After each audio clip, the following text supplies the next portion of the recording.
We're not winning against Iran. We're not winning. What message are we sending? We're sending a message that we're a bunch of fools. That we started a war we can't win. Iranian officials say they have been ignoring Steve Witkoff's private requests to talk. Trump's special envoy has been texting Iran's foreign minister asking to start talks. Tehran says the war will end only when Iran believes it has established long-term deterrence. What is long-term deterrence? It means that no more U.S. bases shall be in the Persian Gulf. You won't hear many people tell you the truth about what's going on in this Iran war right now, and especially, if there was someone of such great stature as, say, John Mearsheimer. But he is, one of a kind. He's a guy that does tell the truth about a whole lot of things. And listen to what he had to say about this conflict with Iran, because summarizes my thoughts to the T. We're not winning against Iran. We're not winning. What message are we sending? We're sending a message that we're a bunch of fools. That we started a war we can't win. Yeah. The FT had a big editorial today. This is the Financial Times, which is very sympathetic to the United States and the various cockamamie schemes that we come up with. The Financial Times usually supports us. They're saying we had no objective, no clear objective. We didn't have the required military forces to achieve any of the objectives that we were floating, and we had no plan. That's what they say. And of course, they're correct. Yes. So the question you want to ask yourself is, what does this tell the Chinese and what does it tell the Russians? It tells them that we are incompetent. And if seven KC-135 air refueling tankers have been either partially or wholly destroyed. 13 U.S. service members are confirmed dead. 200 plus are injured. 10 plus with serious injuries, critical injuries, like they may in fact die. And we haven't even sent any troops anywhere near Iran. Our jets are firing at Iran from afar. They're not firing over Iran. They're firing from afar. Our two aircraft carrier strike groups, one of them had like an alleged lint fire. There was some sort of a clothes washing mishap, and it is now retreated from the field of battle. And the other one is like 700 miles away, 700 kilometers, I don't know. So it's very far away from the field of contact. No one is anywhere near the Iranian coastline or Iranian soil. Okay. We have had to withdraw our assets from Saudi Arabia, from Syria, from Iraq, because all of our bases are getting lit up. The U.S. was keeping our air refueling tankers in Saudi Arabia because they patrol right on the Saudi-Iraq border, and they were doing that as a means to hopefully strike some of these Iranian missile launchers. But according to Israeli and American media, even Axios, they're saying that the Iranian missile launchers, they're not getting hit. The power of the U.S. military is our blue water Navy and our Air Force. That's why everyone fears us. Also, the U.S. dollar. Take away the U.S. dollar, and we have our blue water Navy and our Air Force. And it is proven to be nothing but a paper tiger, which none of this needed to happen. We did not need to prove to the world that we were a paper tiger. And everything Trump is saying, it's just pure, it's projection. He came out today and said Iran is a paper tiger. Iran is a paper tiger. He's saying that. At the same time, he's saying that in a press conference at the Trump Kennedy Center, all these U.S. bases are getting blown up. We'll get to that in a second. Let's listen to the rest of Mearsheimer. Of course, the Russians have had enough dealings with Steve Witkoff and Jared Kushner to fully understand just how incompetent we are. Yeah, and we should make it very clear that the Americans have granted Russia sanctions relief in order to allow more oil into global markets. Now, that presumably represents a windfall for Vladimir Putin in his campaign against Ukraine. The Europeans must be flabbergasted, John. They're flabbergasted and outraged.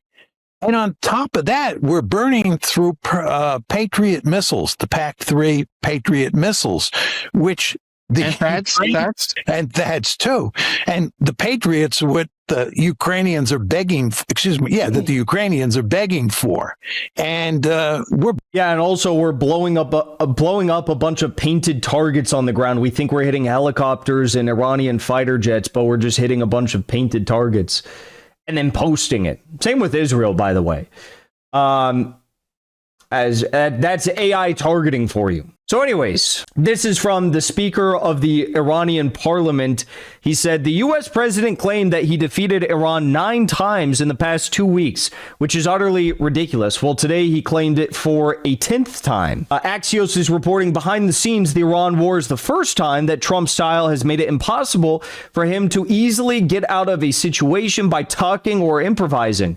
Some of those close to him feel what one official described as buyer's remorse, growing concerns that attacking Iran was a mistake. Who could have guessed? Who could have guessed? No one but a bunch of podcasters, right? President Donald Trump spent Sunday calling for the death penalty for reporters covering his war in a negative manner. Are you tired of winning yet? And the U.S. has effectively run out of targets, I guess, in Iran. And they don't understand that Iran literally, this is just the truth. Iran has these underground missile cities, hundreds of them, all across, and underground drone cities all across the country, hidden deep underground. They have no idea where they are. The concrete, I saw Ahmed from Propaganda & Co. He did an incredible video on the concrete that they make in Iran. It's like the strongest concrete in the world, and the U.S. military was able to get their hands on some of it, and they ran tests on like the biggest U.S. bombs that we have, like the bunker busters, the Moabs, right? They ran this test years ago on the Iranian concrete to see if a Moab could penetrate the Iranian concrete. They've got this like crazy, I forget what they put in it. They put like very, very like, they have like steel fibers, I think they put in their concrete. It's scientifically, it's the strongest concrete in the world. And the Moab could not penetrate the Iranian concrete. It sounds made up, but like this is the U.S. admitting this, right? So even if they find these facilities, it's very difficult to cause them to implode when they strike, right? And then you have on top of that, a lot of these facilities, as far as we understand, are buried deep in mountains. So what does the U.S. do when they see these facilities that are buried deep in mountains? Well, the only thing they can really do is strike at what they presume might be a weak point in the mountain. They have no way of knowing the internal structure of a mountain, but they just hope that, we'll send a few of our bombs into the mountain and hopefully we can do some damage. And they also tried to hit the entrances and the exits of these underground complexes. But we also have U.S. intelligence, which claims that there are many more entrances and exits, like underground, that then lead to tunnels that lead off to somewhere else, and we have no idea where it is, how far away it is, that we're not even aware of.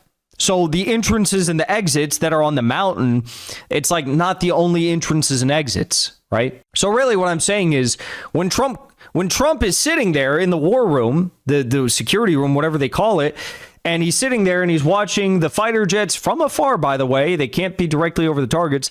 And he's watching, these videos and they're saying, okay, sir, we hit this target. That's their drone making target. We hit this. It's their missile city. We hit that. It's the, nuclear. Okay. Well, Trump is so retarded that he thinks like, oh, because we dropped the bomb on it, that means it's done. It's over. It's kaput. The truth is, it may be done. It may be over. It may be hit, it may be compromised, but also there's a very good chance that it's not. I am not an expert on the internal geology of Iranian mountains and landscape. I don't know anything about how they create these cities and the tunnels and all that. But I would assume that if this country spent decades preparing for war with the United States, and they knew what the targets would be, I'd imagine that somewhere along the line, they're like, hey, let's make it a little bit more difficult for the U.S. when they do decide to do this, as they knew that they would. As I was saying, the U.S. has run out of targets, so they've bombed over 50 UNESCO sites. They're hitting some of the oldest mosques in the world in I think it was in Isfahan, I saw. And they also bombed another elementary school early this morning. Thank God, it appears as though it was before there was any school children there. I don't even know if there is school in session right now. But yes, they did bomb another elementary school in Iran. IRGC spokesperson was quoted this week saying, most of the missiles we are currently firing were produced a decade ago. Now, Trump gave a press conference today, and he had this to say. So we're gonna react now to what he had to say in his press conference, because you got the truth from John Mearsheimer. Now we're gonna hear what Trump said earlier today. Our powerful military campaign to end the threats posed by the Iranian regime continued in full force over the past few days. They have been literally obliterated. The Air Force is gone. The Navy is gone. Many ships have been sunk. They're warfighting ships, but I guess they didn't know how to use them. And anti-aircraft is decimated. Their radar is gone, and their leaders are gone. Other than that, they're doing quite well. My favorite tweet of this entire conflict was when Trump tweeted out their military capabilities are 100% destroyed, with the exception of some missiles, some drones, mining capabilities, launchers. And also, he did not mention, the Mi-8 attack helicopters, the fighter jets, the this, the that, the third, all the other stuff, the fact that they have millions of people, tens of millions of people dedicated to the revolution. Yeah, no, so basically, that he says we've obliterated their military capabilities. They're completely destroyed. But I just want to couple that statement that I was watching live with the news reports. So I have one computer open with the Trump speech. I'm listening to what he has to say at the Trump Kennedy Center, and between talking about the gold curtains, the gold tiling, the marble floors, he's saying that, we've destroyed everything in Iran. And on the other computer, I got my setup of my military report, and I got all the telegrams coming in of all the military reports. And well, as literally the second he was saying this, the U.S. base in Saudi Arabia was bombed by Iran. Now, it wasn't just that. He gave maybe like a 40 minute press conference. All of this happened over the course of the press conference. So let's look. As he was talking about how they destroyed Iran, he said, Iran's drone capabilities are close to zero. He said that. As he was saying all this stuff, the U.S. base in Saudi Arabia was bombed. This was video from Dubai International Airport's fuel storage after the Iranian strike, which took place during Trump's speech. A second Iranian strike on a U.S. base in Saudi Arabia took place. So 2 Iranian missile barrages took place while Trump was speaking and claiming he obliterated Iran's military capability. Hezbollah also launched a major strike on Nahariya in Israel. These are some more photos and videos from the strike. You saw multiple warheads make direct impact in Nahariya in Israel. From what I can see, there's just zero air defense left. And according to the videos of the missiles that were flying through, there were no air raid warning sirens that were sounding off as these missiles entered into Nahariya. This is fire from the strike on Nahariya from Israel. And, Hezbollah has in comparison to Iran, they have lower tech missiles and capabilities, but still, as you can see here, lots of damage being done, lots of warheads making their way through and penetrating into Israel, and nothing is stopping them, and no warning sirens are going off whatsoever.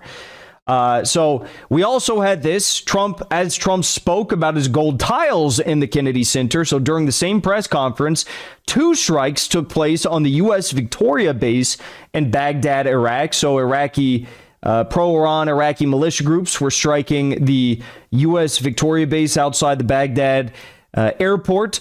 Also, during the press conference, a British oil firm headquarters was struck twice by pro-Iran Iraqi militias at the Majnoon oil field And I believe that is in the south of Iraq. There was a lot of crazy videos there of that. Also, we saw strikes by Iran on a fuel depot outside the Dubai International Airport while he was right before he started speaking. And it was burning up while he was speaking, as you can see here. I mean, it's just a crazy, crazy fire that took place as a result of these strikes on the fuel tanker. Iran's Foreign Minister Abbas Araghchi said, "We never asked for a ceasefire or negotiations." Take a listen to why. President Trump said this weekend he is not ready to make a deal with Iran because the terms aren't good enough yet. His administration is saying this war could last another 3.5 weeks or so. Has Iran asked for a ceasefire? No, we never asked for a ceasefire, and we have never asked even for negotiation. We are ready to defend ourselves as long as it takes, and this is what we have done so far, and we continue to do that until President Trump comes to the point that this is an illegal war with no victory, and there are people being killed only because President Trump wants to have fun. This is what he has said. Have fun? We are not. Yes, this is what he said, that they are sinking, ships and targeting different places because it is fun. And the Secretary of War has said that there is no mercy. Mm-hmm. And this is actually a war crime. Even saying that is a war crime. So this is a war. No quarter. Yeah, Hegseth said no quarter, no mercy. Means even if an Iranian soldier were to surrender, they would be given no mercy. That's what no quarter means, which is obviously a war crime. This is a war of choice by President Trump and the United States, and we are going to continue our self-defense. Yep. No ceasefire for Iran. They don't want it. Further confirmed by Drop Site News. Great reporting. Iranian officials say they have been ignoring Steve Witkoff's private requests to talk. Trump's special envoy has been texting Iran's foreign minister asking to start talks. Tehran says the war will end only when Iran believes it has established long-term deterrence. What is long-term deterrence? It means that no more U.S. bases shall be in the Persian Gulf. That's what the leader of the revolution, Mojtaba Khamenei, had to say in his first address to the revolution earlier this week. And maybe it's starting to catch up to Trump that Iran is not a nation to be messed with. He did have this to say at the end of his address. Iran, who's truly a nation of great terror and power. Look what happened in the last 2 weeks. They weren't supposed to go after all these other countries in the Middle East. Those missiles were set to go after them. So they hit Qatar, Saudi Arabia, UAE, Bahrain, Kuwait. Nobody expected that. We were shocked. And the other one, they fought back. They could have yielded. But think of it, if we weren't around, they had tremendous power. They had thousands of missiles, most of which we've terminated. Yeah. They had thousands of drones. They were making drones and missiles all over the place. We've knocked out most of those factories. Yeah. I mean, now they're sending out 2 or 3 missiles. Now, they've still got 2 or 3. Well, no, not 2 or 3. I mean, I think that they're sending dozens and dozens of drones a day and a few dozen missiles each and every day. But, the long and short of it can be summed up by this right here. Never thought I would give the Atlantic of all outlets credit for something they had to say, but this was immensely based. They said Trump was hoping for an Iranian Delcy Rodriguez, the new puppet in Venezuela. Instead, he may have produced an Iranian Kim Jong-un. And we'll leave it there on that story. Before you leave, I want to say thank you for the support, because after 2 years of being banned, we are finally back home on YouTube. So be sure to subscribe to our channel and also join as a member on our channel using the link at the top of the description. I rely on the generous support of viewers like yourself to get the truth out to as many people as possible. You can also support the show on Locals or Give Sin Go. The mainstream media and the powers that be are never going to stop attacking us for bringing the truth to as many people as we do. Thank you so much for your support.